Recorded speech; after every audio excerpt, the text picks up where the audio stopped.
Përshëndetje. Presidenca vendosin dispozicion të Partisë Shtet Kabinetin e Presidentit të Republikës.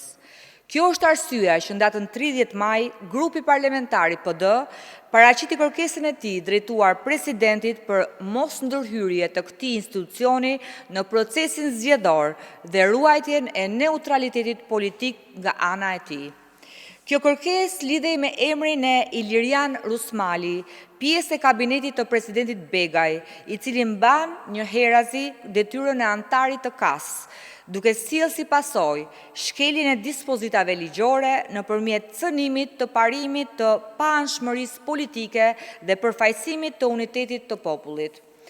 Përjashtimi i zotit Rusmali nga shqyrtimi i kërkesës ankimore ka qenë objekt i kërkesës PD-ASHM në datën 2 qershor, duke arsyetuar shkeljen dhe vendimarrjet e tij në cilësinë e antarit të KAS-it, haptazi kundër palës ankimuese, subjektit zgjedhor, Partia Demokratike dhe përfaqësuese të saj ligjor, duke krijuar arsye serioze për një anshmëri në mbështetje të nenit 42.2 të Kushtetutës, nenit 6.1 të Konventës Evropiane për Drejtat e Njeriut, nenit 30 të Kodit Procedurave Administrative dhe nenit 135 të Kodit Zgjedhor.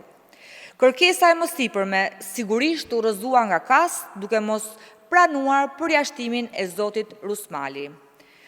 Nga ana tjetër, Shkolla e Magjistraturës ka vënë dispozicion të partisë studentët e saj, kështu kandidatja për gjyqtare, sipas listës përfundimtare të publikuar në 13 maj nga Këshilli Drejtues i Shkollës së Magjistraturës, zonja Shila Ballhysa, rezulton njëherësh përfaqësuese e Partisë Socialiste në KQZ.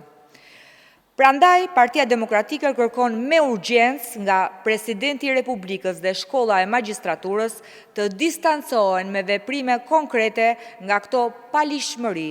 Në të kundërt, mosveprimi i tyre dëshmon se përzierja e Partisë Socialiste me struktura që prezumohen të jenë të paanshme në vlerësimin e procesit zgjedhor, sjell si pasojë vetëm farsa elektorale, si ajo 11 majit, përshkruar më së miri në raportin paraprak të OSBE ODIHR. Faleminderit.